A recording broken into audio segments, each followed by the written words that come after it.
everyone. I hope everybody got some coffee. It's late in the afternoon, but we have a great panel ahead of us. So I'm Debbie Isaac, president of the American Zionist Movement. Previous claim to fame was that I followed Norma Holzer as a president of Amit. So I haven't been able to fill her shoes, but that's my previous one.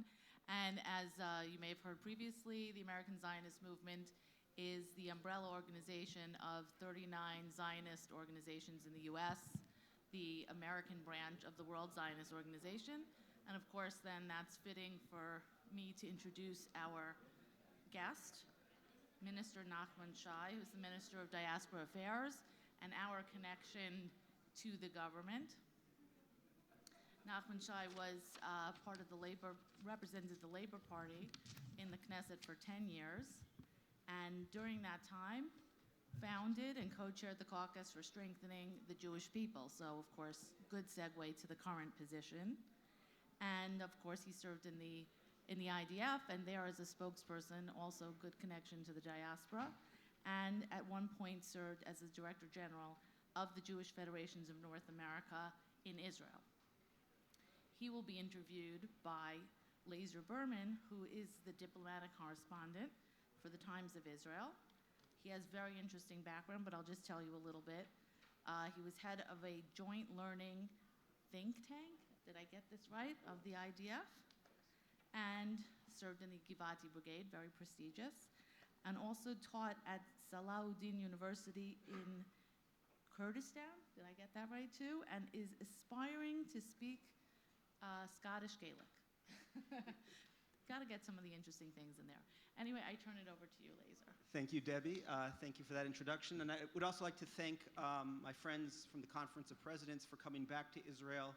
I know you were here right before we started shutting down, so hopefully this is a sign that we are actually getting back to normal and we can do these things like we did in the past. We can do that in the future.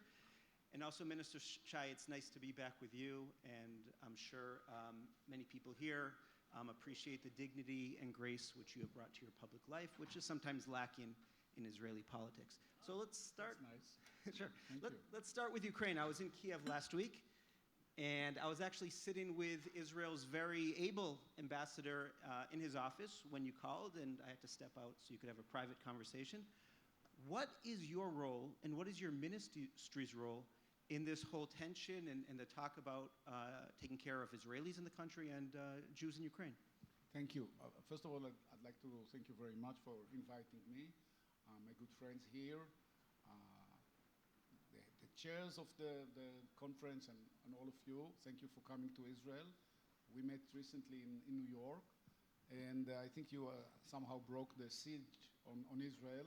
Hopefully more and more delegations and individuals will come to Israel soon, starting March 1st. Israel did extremely well during the pandemic, with one point to be remembered. The country was not opened enough, in my view, to Jews who wanted to come to the country during this period. And I've been talking a lot about that anywhere I could, in public and in the government sessions, in the cabinet sessions, because I believe there is a certain different and special relations between Jews and the state of Israel. And as I used to say, if we encourage you to come every time you can, and to raise your kids in Israel, to send your kids to Israel to serve in the military, and to raise sometimes your grandchildren in Israel, and then, if it comes to the pandemic or any other reason, we should make your arrival or your entry to Israel different than others. It's not a matter of racism here as usual, but it's a matter of the special relations between Jews and the state of Israel. And I'm glad you, by coming here to Israel, you proved that it works, and it will work much better starting March 1st.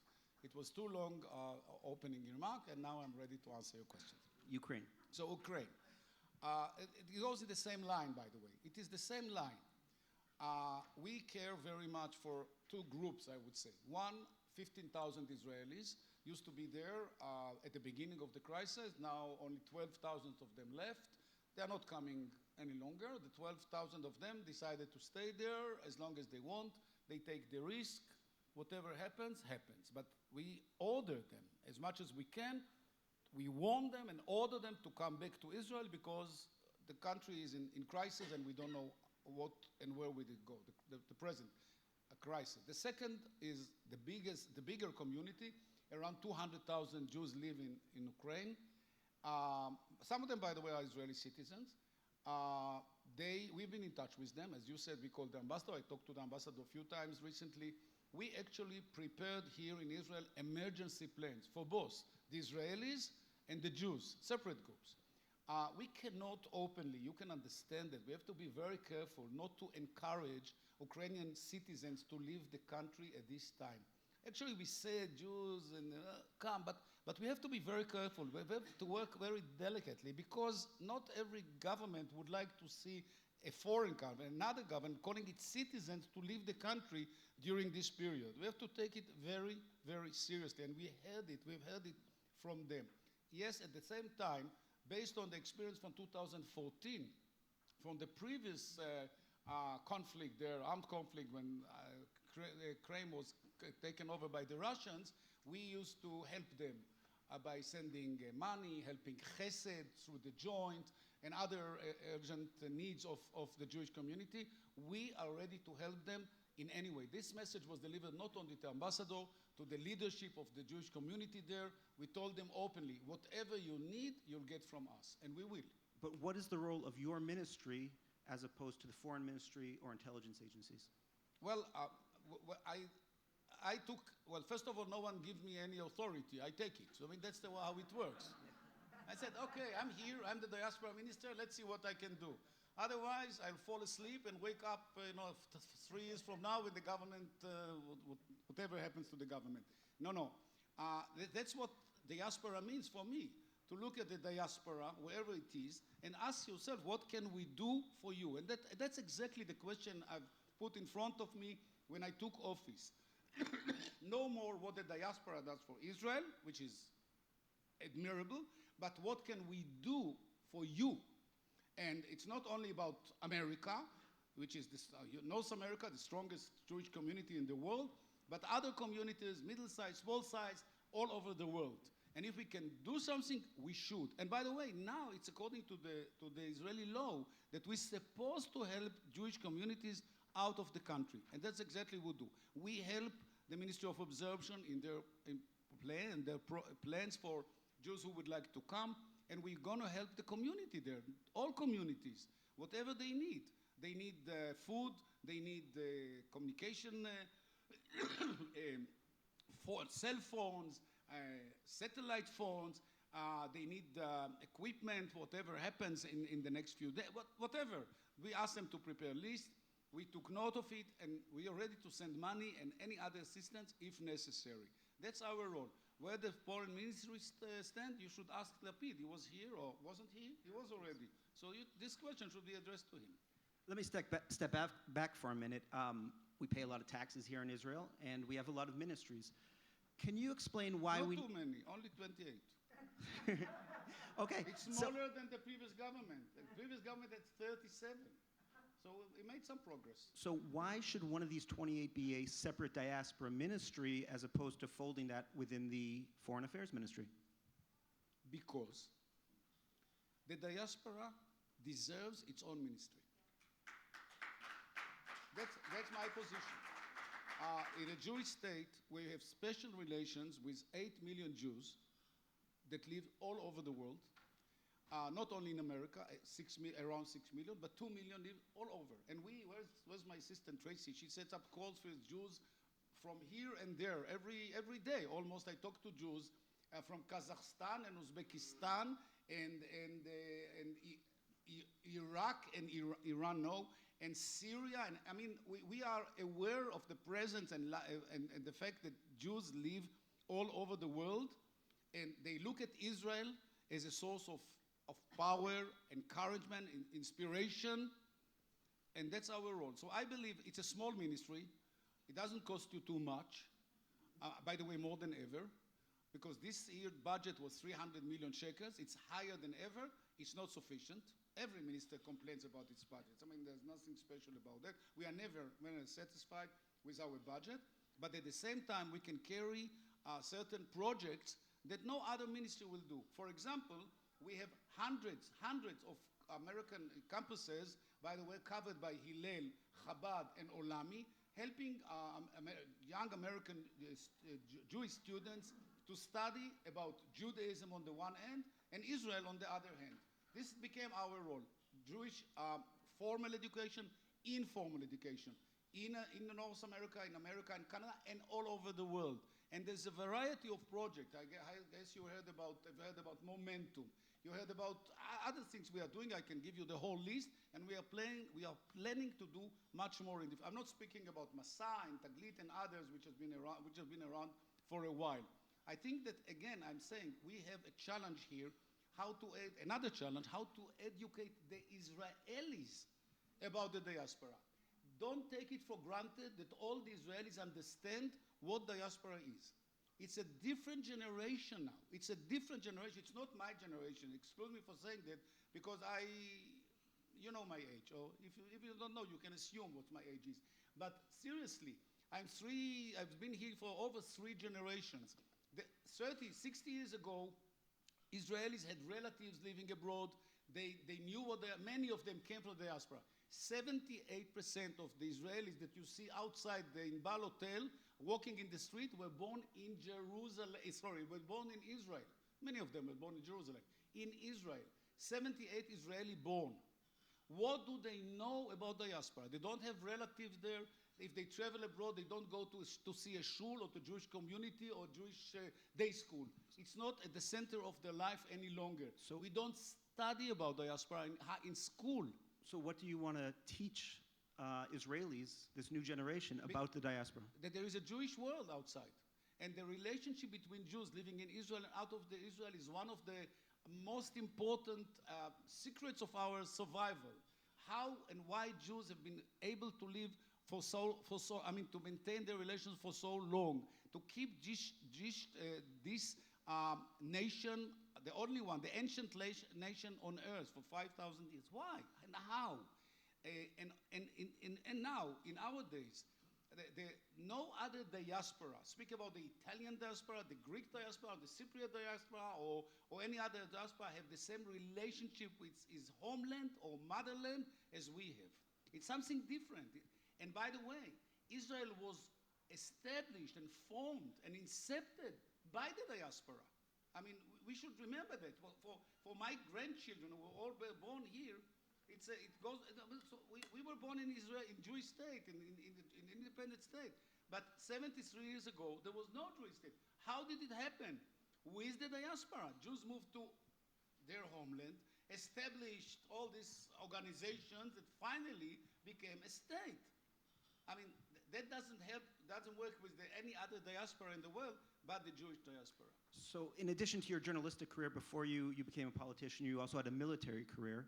And you've tried to push the idea of the diaspora-Israel relations being a national security issue. Nachman. Now, in Israel, if you want other officials to pay attention to an issue, you call it a national security issue. Is that what this is, or do you really think something is at stake here in terms of national security? Well, depends where to play the game. I don't have to convince you that, but when the guys from the finance ministry came to see me, they usually come only once, and before they submit the budget, they come to discuss with you the next budget. And usually you tend to believe that they want to raise the budget, but that's just a mistake. They don't want, they go to take budget. They make the budget smaller than it is, not bigger than it is. That's the way it is. But they come to see you, and I presented with them some slides showing the importance of the Jewish diaspora, especially the one in the United States, to Israel's security. And I told them that in 3 years from now, and you all be going to deal with that, a new memorandum of understanding will be signed between Israel and the United States. It's just $4 billion a year. That's it, for 10 years. $40 billion. And I asked them, what do you think will be Israel's defense budget without the $4 billion? Tell me, what do you think about that? Said, no, it will never happen. I said, yes, okay. So wait, 3 weeks later, Israel asked for $1 billion after the operation in Gaza, Gardens of War, right? You remember that? And it was blocked in this Congress, right? Why? You know the reason. I don't want to go into American politics, but it came from the Democratic Party. The Democratic Party, which is a friend of Israel, okay, And it didn't work. And so far, up until now, the $1 million is still there. We haven't given them. So I gave them, that's an example. Just imagine what will happen 2 or 3 years from now when the United States of America, a friend of Israel, an ally of Israel, will be asked to give Israel for 10 years, $4 billion a year. What does it mean? And what if this friendly Congress will not be that friendly? What do we need? We need public opinion. That's how it works in America, in a democracy. And then I said, what will be the future of American community, Jewish American community, if the students in American campuses will develop, and which is already there, certain opinions about Israel? Apartheid, BDS,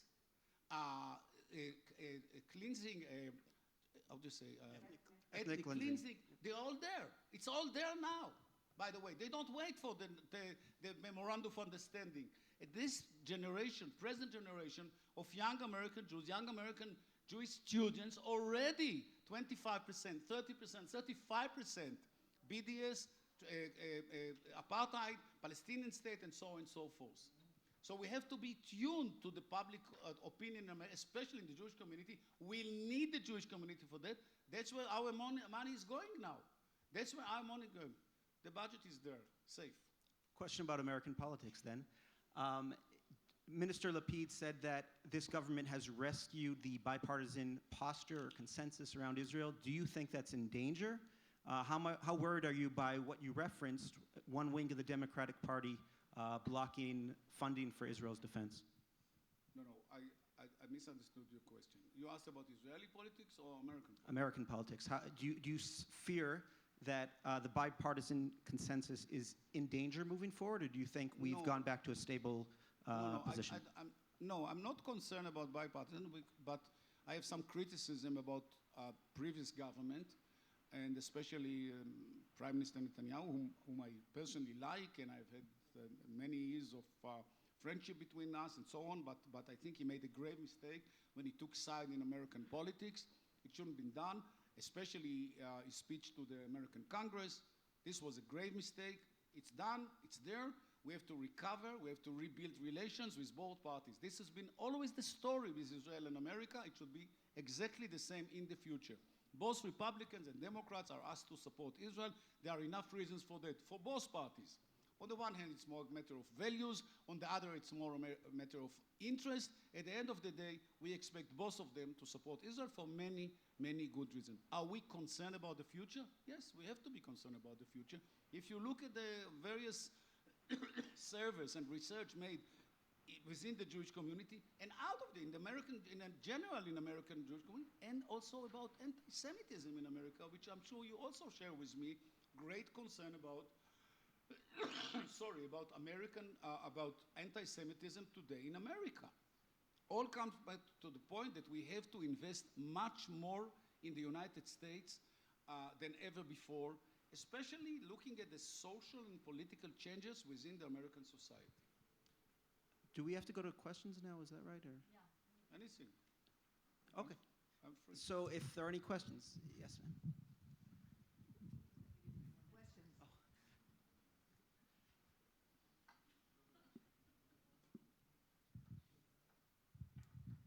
Thank you for your comments. I'm Rabbi Ellen Wollensfields. I'm the Executive Director of Women's League for Conservative Judaism. I'm a conservative rabbi. We'll do our best.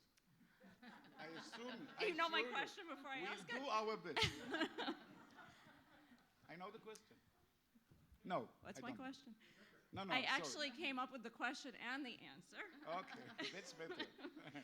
So one of the ways to educate Israelis about diasporic Jewry is to teach them that Judaism is pluralistic, Absolutely. that it's not black and white. My daughter's spending the year in Israel, and the only time I've ever been scared for her safety is when she's at the Kotel davening. We need the Kotel agreement. We need some pluralistic Judaism. We need the women of the wall to be able to be davening without their sidurim torn up, without people pinching them, and then the person who's pinched being sent to the police station. We need it now, and I think that part of that I would like to see how we can have the Kotel agreement really take place and not just have speech about it. So what are you going to help us do by the Ministry of the Diaspora to help us see that come to fruition? And I think that the love of Israel will increase even more for diasporic Jewry. Wow. Okay. First of all, you had the Prime Minister yesterday, right? I need the transcript of the meeting because I was told that that question was raised with him and he answered it, right? I need the transcript because I've raised it. You have it, William? You did yesterday? Okay. So you're right. You're right to ask him the question because he does take the credit for the present pavilion next to the Knesset, to the Kotel. It's his project. For 4 days, not 6 days, 4 days were enough for him to build this stage there, which is very helpful now, but it's not done yet. It happened before Shabbat. I mean, it didn't take 6 days, but only 4. He has another 2 days to complete the job before he rests, before Shabbat. And he has to. And I told him that openly more than once. I said, Naftali, you take the credit. Oh, sorry, Mr. Prime Minister, you take the credit for that. For the beginning, you should end the job, right? כל המתחיל במצווה, אומרים לו גמור. אמרתי, בבקשה, do it. Why not? There are pressures on him. Many kinds of pressures. It's not easy to be Israel Prime Minister. Believe me. I'm not ready to replace him. Here is one Israeli politician who is telling me openly, I'm not ready to replace Naftali Bennett. You have seen many in the past 24 hours. Some of them believe they will be Prime Minister. I believe I won't be Prime Minister. Okay. We will do our best. And we will not stop working on that. First of all, on my first day, I made 3 phone calls. One to the head of the Reform movement, one to the head of the Conservative movement, and one to the Orthodox movement. And to the 3 of them, I said the same thing. It's going to be a pluralistic approach towards the denominations. This is it, and it's been there from the beginning. One denomination didn't like it very much. The others did, very much. And I continue to do. We are now going to invest millions of US dollars in the reform and conservative movements in the United States to help them with 2 extremely important projects dealing with high school students. We have developed the project and we are going to help them financially. I think it's unprecedented. It's the first time it's being done directly with the 2 denominations. Not that we take sides, but we just want to compensate on different funds that were given for other reasons. We are going to do the same in Israel. For the first time in Israel history, we are going to establish a renewed Judaism branch in our ministry, in the diaspora ministry. You ask me, why do we need diaspora ministry? This is one reason for that. Because the other ministry on religious affairs, will never support the reform and conservative movements in Israel. So we are going to do that too. But at the end of the day, it comes to the Kotel. I agree with you. There's no reason whatsoever. And I keep saying that all the time. We don't take anything from anyone. We don't boycott the Orthodox. They have their own rachava there. It's fine with me. I went with my grandchild recently there, and I went to the other one too. He asked me, why 2, Saba? I said, okay, Jews would like to have 2, more than 1. Because he was a little bit surprised. I took him to the big one, and then I said, Yali, will you come now with me to the other one? He said, Saba, why 2? I said, never mind, come to this. It helps. 2 is more than 1. He knows mathematics very well. But seriously, even if it's empty most of the time, and even that's different than the other one, it's fine. But you and us deserve to have a place to daven in our own way. My wife wouldn't come with me to the shul which I used to go on Shabbat because it's an Orthodox one. She said, I'm not going to be separate from you, not in shul, maybe under circumstances. Yes, it's fine. That's how Rivka speaks. Doron knows her. But when it comes to the Kotel, it's fine. We should go there together. So as I said before, we have a majority in the government now. Naftali knows that very well. He doesn't do it yet because of certain pressures on him. We all understand who and why and how, but we keep pressuring him and his staff to complete this project the way he started. And I hope it will be done. Bezrat Hashem. I think we have another question. Thank you. My name is Rabbi Mark Dratch from the Rabbinical Council of America. We had the privilege of meeting in New York when you met with Orthodox leaders, and you were very gracious and gentlemanly at the time, and you listened to the Orthodox leaders sitting around the table. And I have tremendous hakarat hatov, great gratitude for that and respect to you for that. The issue of the Kotel has come up a number of times during this conference, unfortunately from my perspective, without a real conversation about it. I agree with some of the concerns that people need to treat each other with great respect, but it's a complicated situation, and the pressure and the position that's been presented for religious pluralism and for the Kotel Compromise is not the majority, is not the unanimous position of American Jewry. And I'm kind of blaming you, but I'm not blaming you for this. We haven't had an opportunity here to have a real discussion about what the issues are, because it's not just about kfiyah datit, and it's not just about one group wanting to impose itself on another or remove opportunities for others. But there are real serious concerns with regard to this, and the consequences of religious pluralism with regard to Jewish status and Jewish unity, as we've seen played out in the diaspora, is something that, from my position, would be a shame to import into Israel. With all the challenges and problems you have here with how certain things are done, to bring the problem of Jewish identity, mihu Yehudi, here could serve not to unite the community, but rather to divide the Jewish community more than that. And it was a speech. I apologize. It ends with a question. I listen to every opinion. What I've been doing, I'm trying to figure out how to unite the Jewish people. That's my role. I see, by the way, this government that you have had so many representatives so far represents all the entire spectrum of Israeli politics, from center to right, left, center, right, and right to the right. Every voice in the Israeli public is being represented. Of course, it doesn't represent the Likud or other parties that are currently in the opposition. But in terms of ideologies, you have all of them being represented in the government, first time in our history. And second point is also extremely important. That's the diversity of this government. We have an Arab government minister, when we have an Ethiopian, when we have a member of the LGBTQ community, and we have a government minister with special needs, and we have representative of Israeli-born and non-Israeli-born. This is the face of Israel, and I'm so proud of it.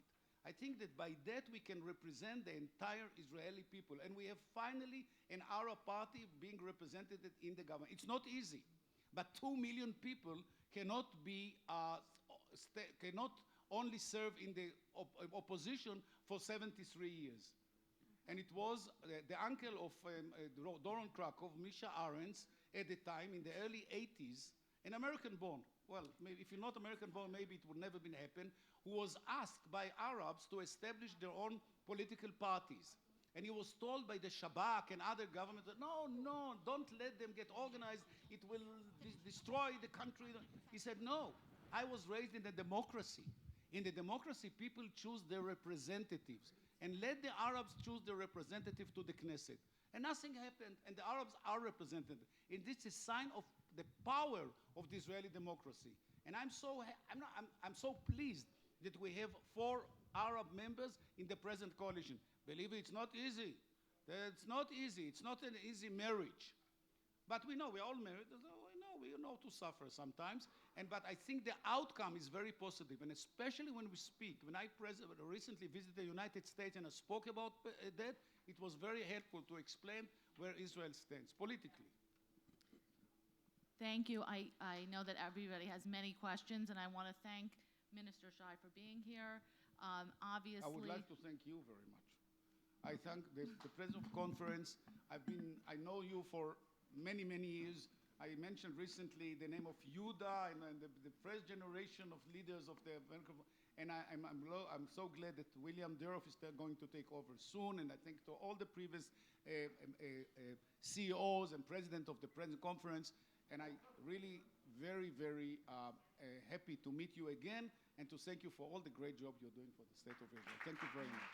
And as a token of appreciation from the conference, very fittingly, we have a gift here that says on it, Kol Yisrael Arivim Zeh Bazeh, which is exactly what the minister had been speaking about. So perfect, right? Our National Security Advisor is here. Mr. Chulata has asked that there are no cell phones allowed in this session. Okay, so our production team is going to be collecting the cell phones.